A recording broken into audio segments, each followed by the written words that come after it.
The world changed forever on a Tuesday morning in September. But for one woman, the horror did not arrive with the roar of airplanes or the crumbling of steel.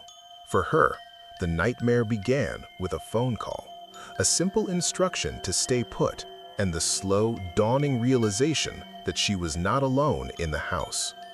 This is not just a story about the day the towers fell.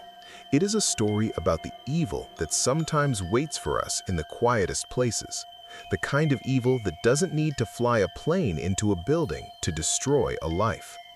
It is the entire story of a woman named Sarah, and the 17 minutes that would come to define every single moment of her existence after that. A story whispered about in online forums and shared in hushed tones by those who study the fringes of that terrible day. It is a story about a call that told her to stay inside and the thing that was already in the house with her. To understand the weight of what happened in that house, you must first understand the world before it broke. Sarah was a woman who lived in the quiet suburbs of New Jersey, just across the river from the great towers she saw every morning from her kitchen window.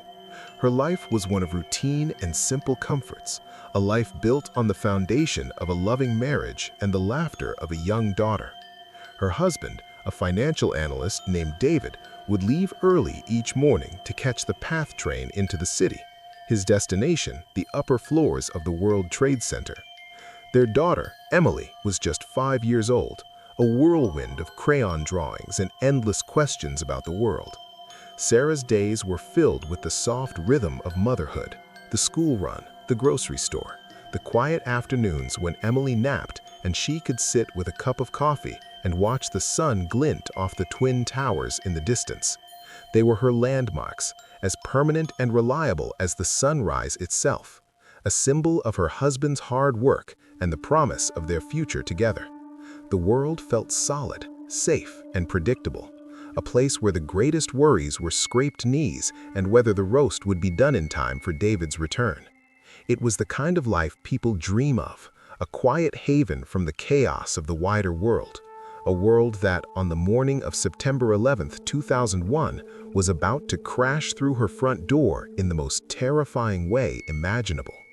The morning of September 11th began like any other, a Tuesday painted in the soft colors of early autumn. The sun was bright, the sky a deep, endless blue, and the air had that first crisp hint of the changing season. Sarah moved through her morning rituals on autopilot, pouring cereal for Emily, packing David's briefcase with the lunch she'd made the night before. David seemed distracted, his eyes lingering on his wife and daughter a moment longer than usual as he kissed them goodbye, a fleeting moment of tenderness that Sarah would replay in her mind 1,000,000 times in the years to come. He mentioned a meeting on the 97th floor, a number that meant nothing to her then, just another floor in a very tall building. She watched him back the car out of the driveway and waved until he turned the corner, a small family ritual. By 8:46 in the morning, Sarah was tidying the kitchen, the Today Show playing softly on the small television in the corner, providing a gentle background hum. Emily was in the living room, building a kingdom for her plastic animals out of blocks. The world was ordinary, and that ordinary felt like a precious gift. Then the phone rang, and the ordinary world began its slow, sickening slide into a personal hell.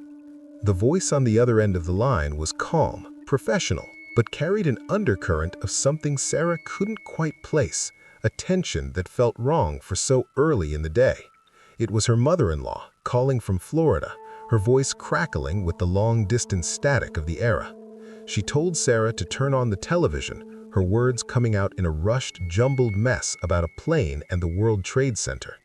Sarah, confused, walked into the living room and picked up the remote just as the second plane hit.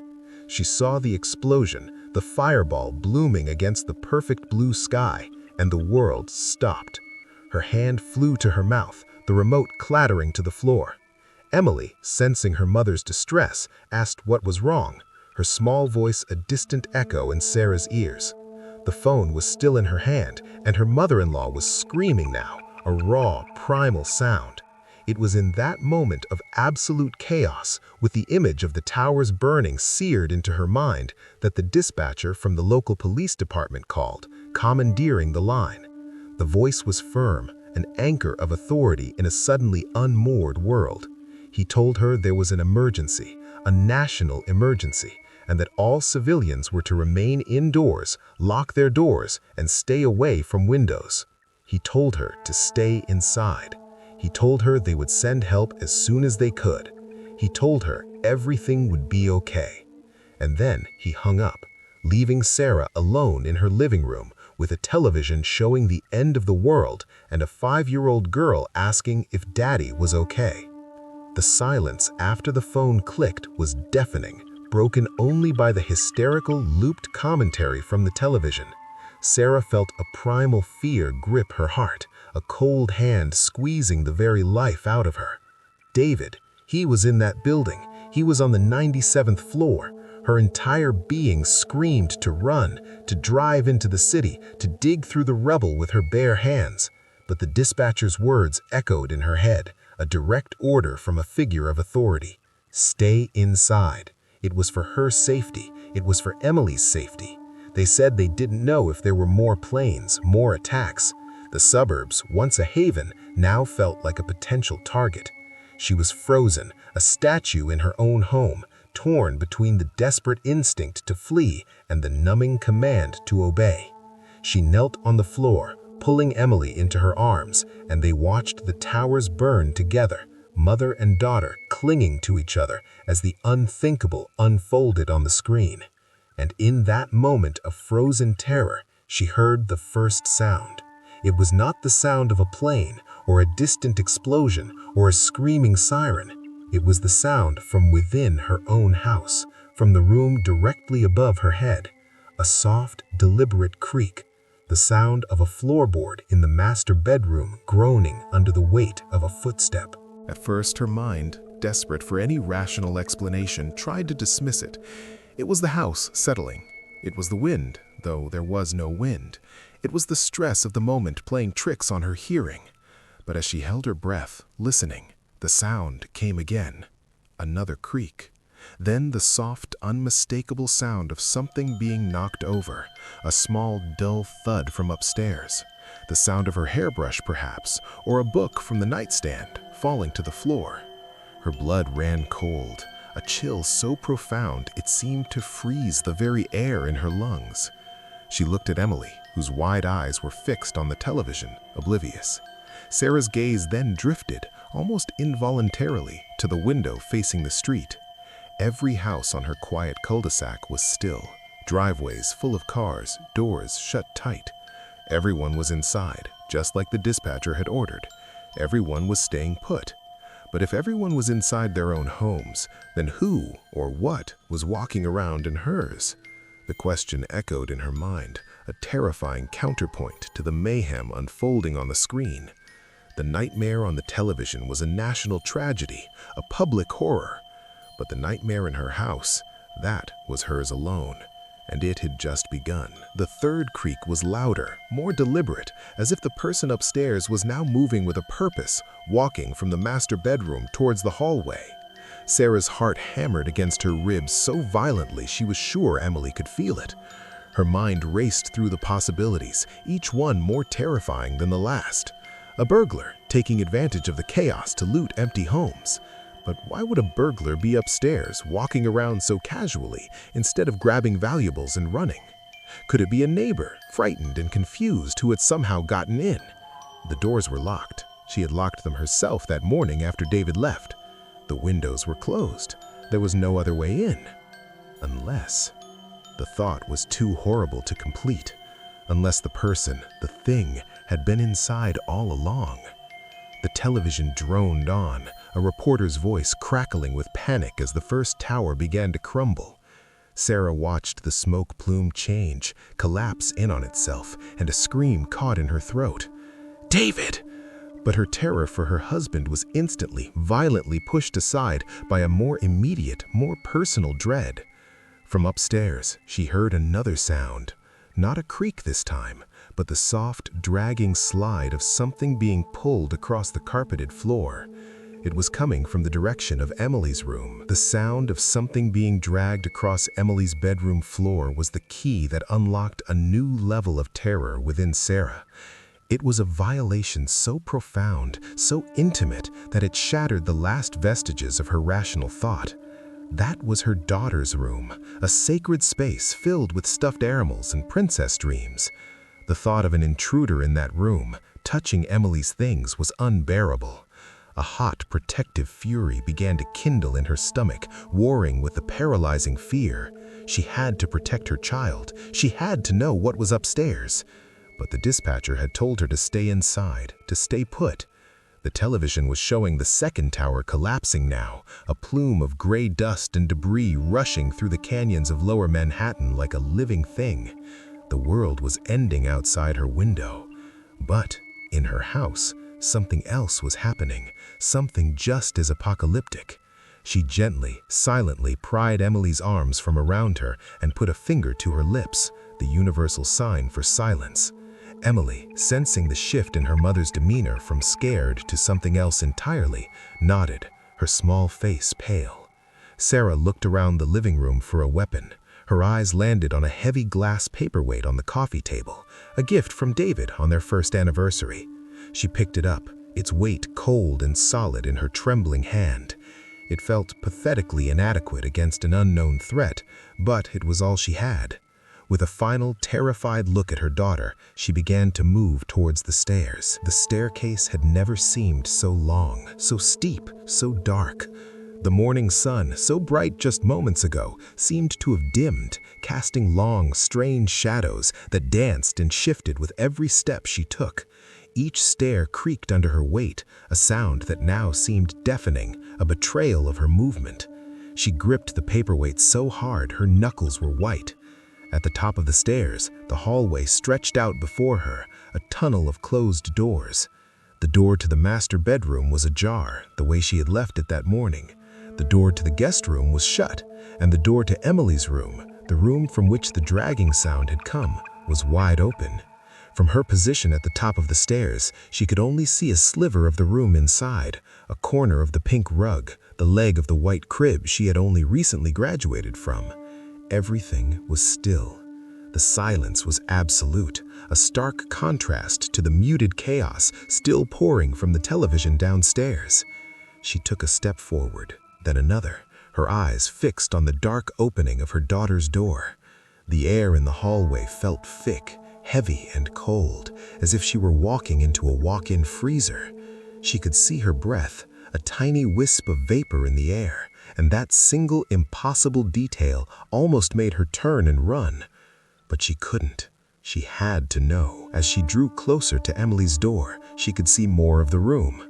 The bed was neatly made, the way she had left it.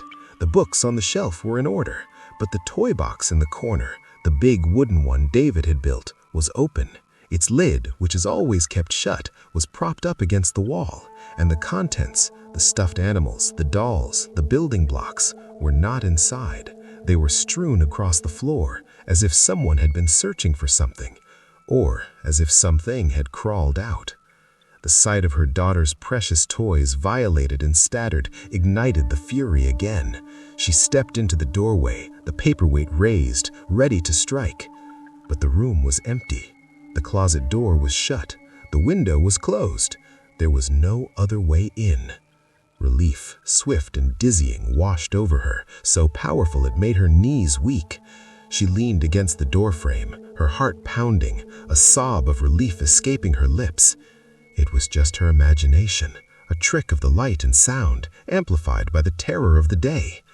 She was about to call out to Emily, to tell her everything was okay, when she heard it again.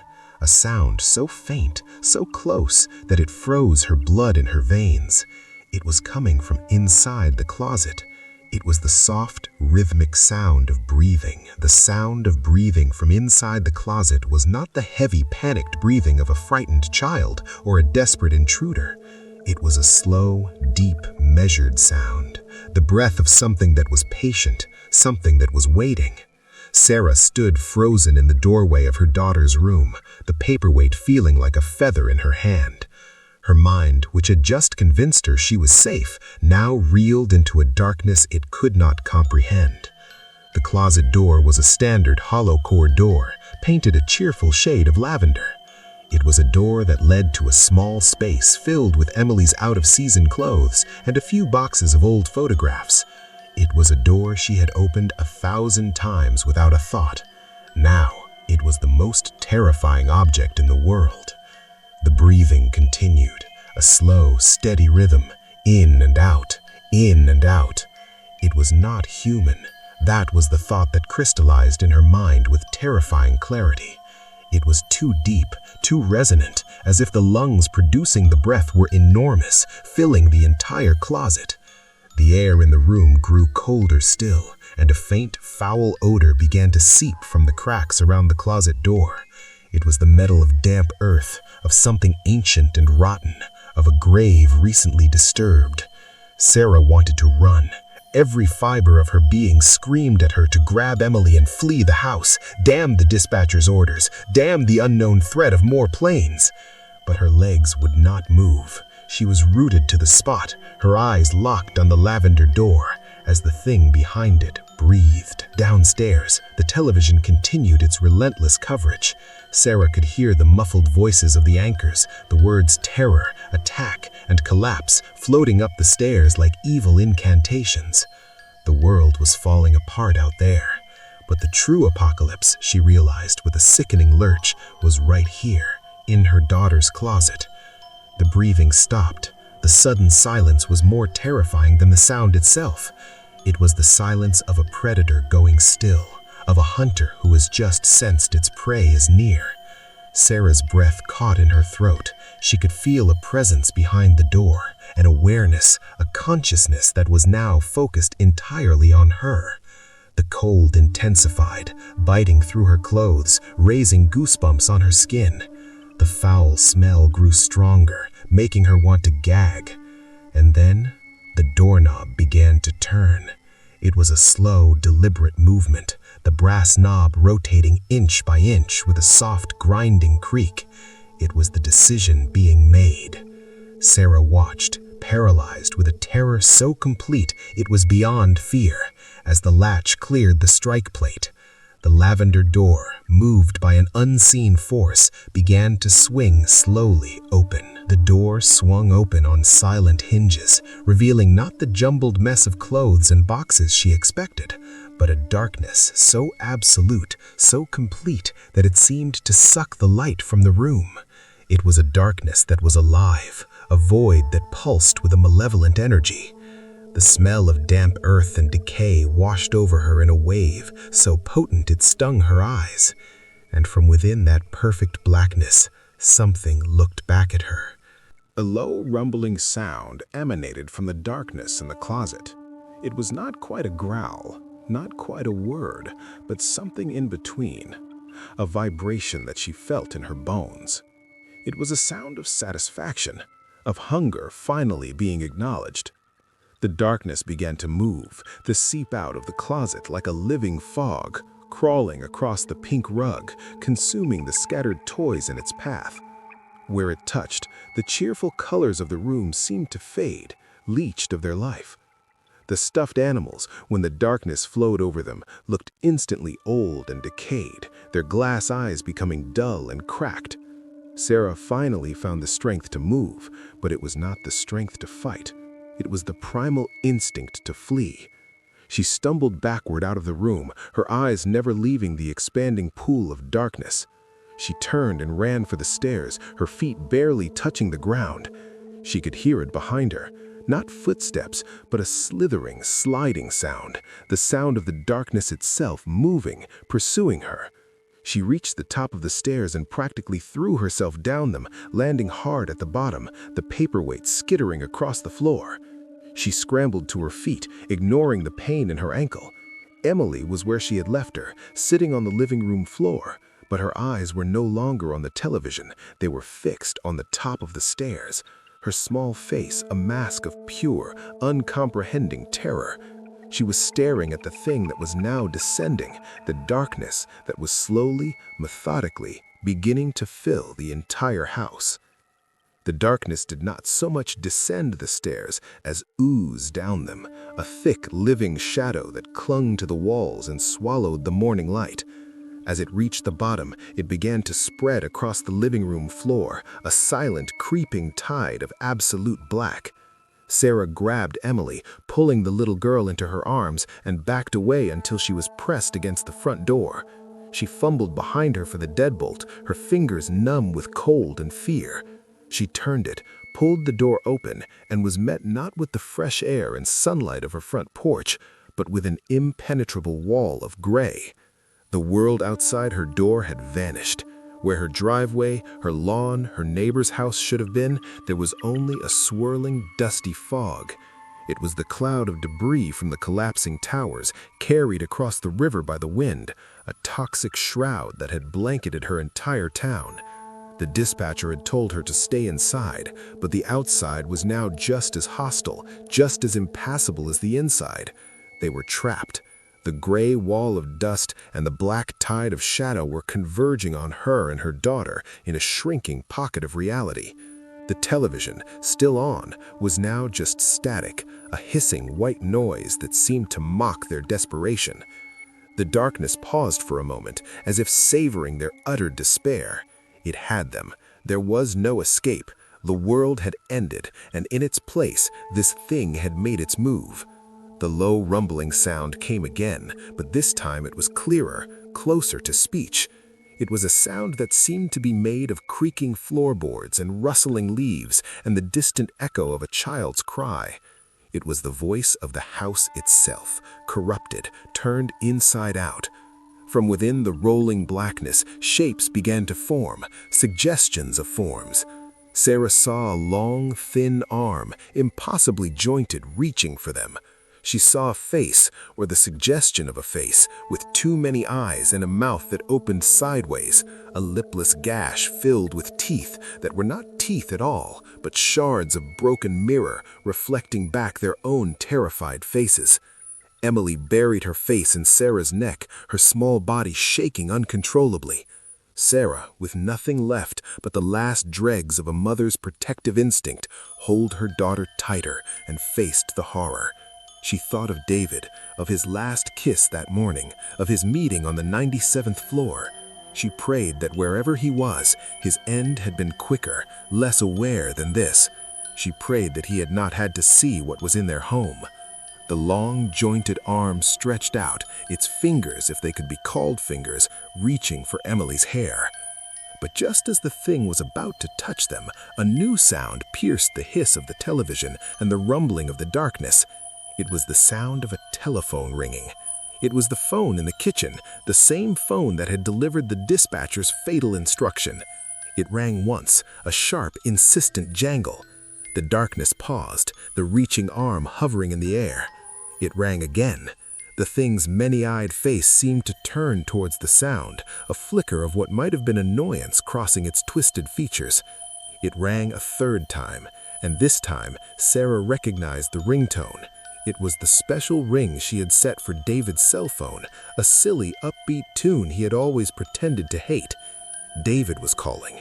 David, who was on the 97th floor of the World Trade Center. David, who was, by every rational measure, already dead.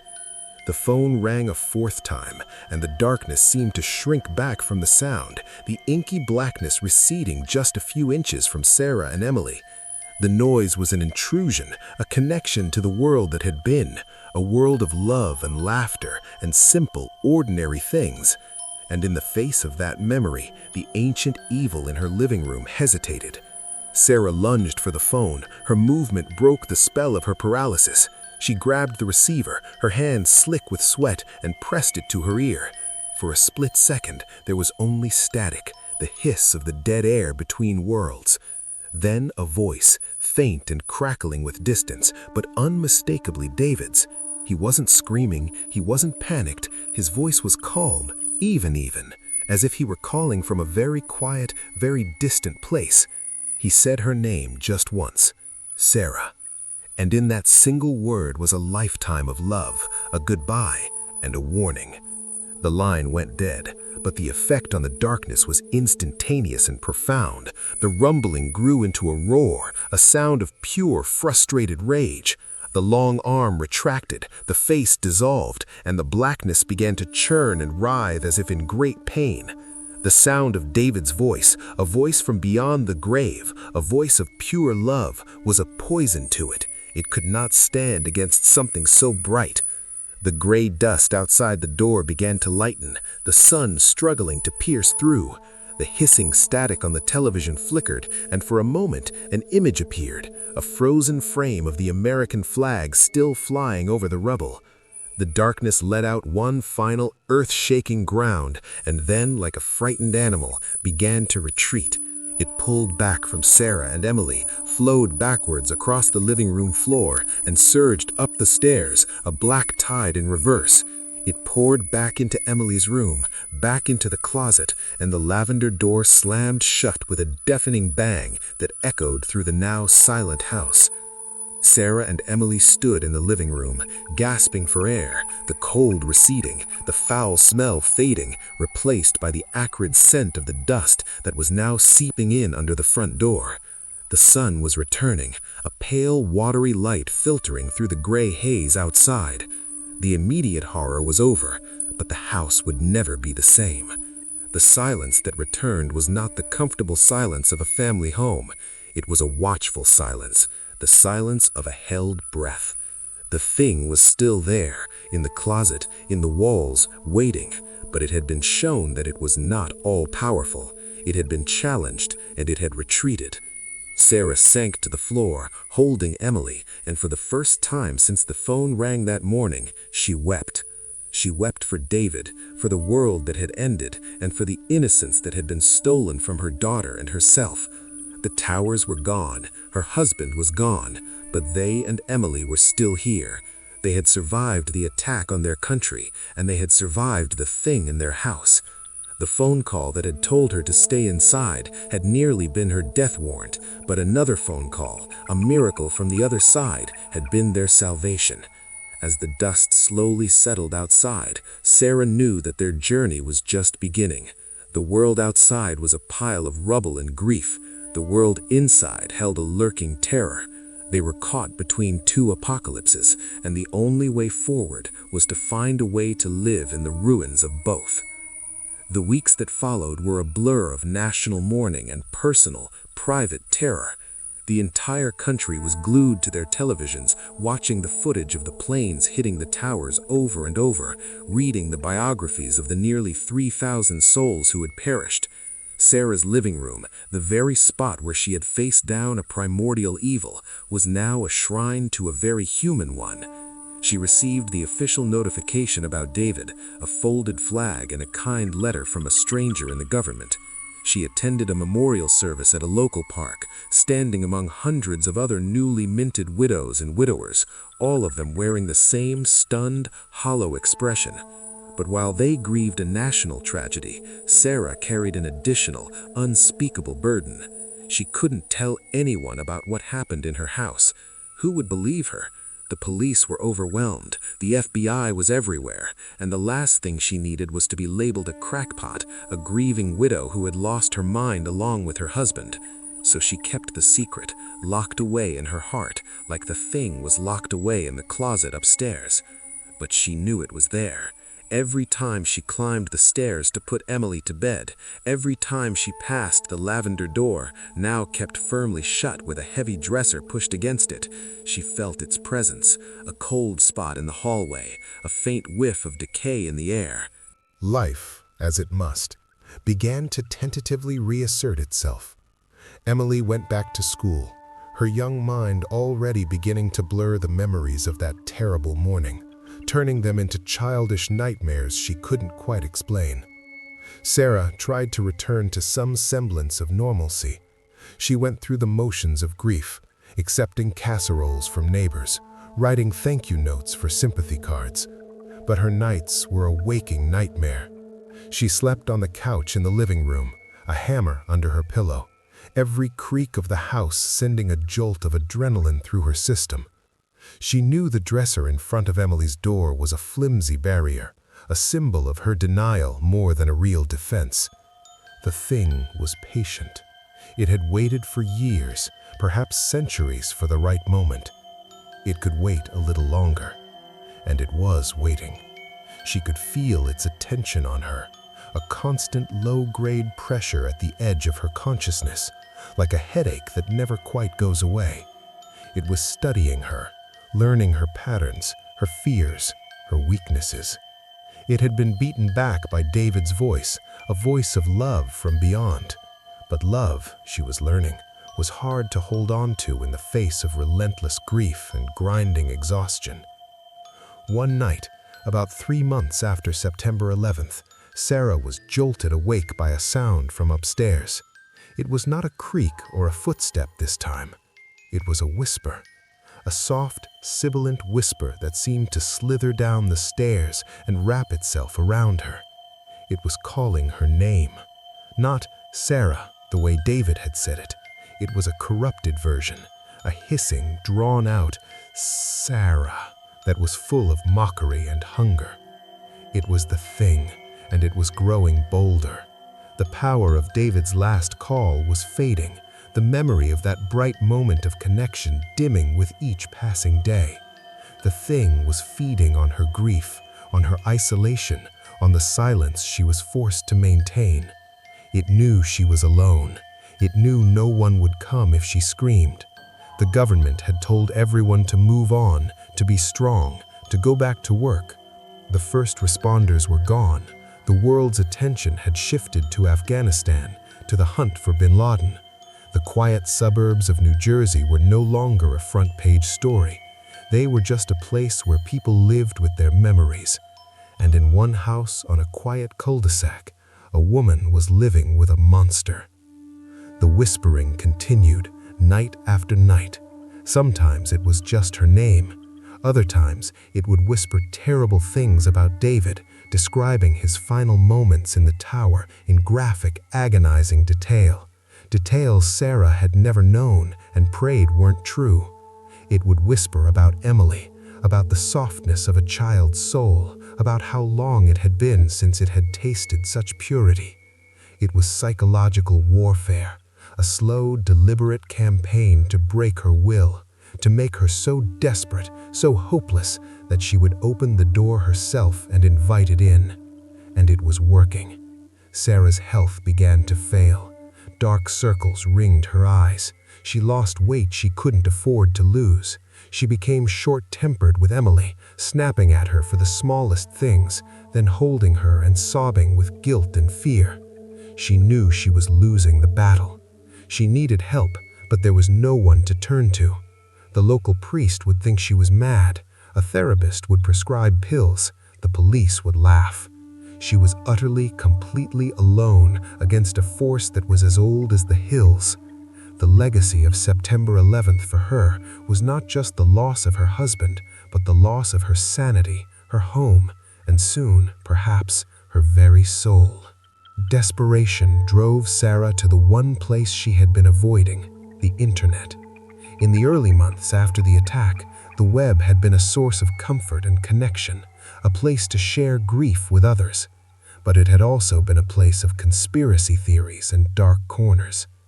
Late one night, fueled by exhaustion and fear, she began to search. She didn't know what she was looking for, a phrase, a name, anything that might explain what was in her house. She typed in keywords: entity, shadow, NJ, old houses. She found nothing but ghost stories and urban legends. Then she remembered the smell of damp earth and decay. She typed, "creatures smell like grave." The search results were a jumble of true crime cases and horror fiction, but one link, buried deep in a forum for paranormal investigators, caught her eye. It was a thread about a series of disappearances in the Pine Barrens of New Jersey in the 1970s. Witnesses had described a smell of rotting vegetation and a dark shape that moved between the trees. One man, who had survived an encounter, claimed he had seen a face with too many eyes. Sarah's blood ran cold. The description was a perfect match for the thing in her closet. The thread mentioned a name given to it by the Lenape Native Americans who once inhabited the region. They called it the Mahwe, a spirit of the deep woods, a thing that was neither alive nor dead, a predator that fed on fear and sorrow. It was said to be drawn to places of great tragedy, to feed on the psychic energy of loss. September 11th, the greatest tragedy on American soil in generations, had been a beacon to it. And her house, a quiet home with a clear view of the towers, with a grieving widow and her young daughter inside, had been the perfect place to wait.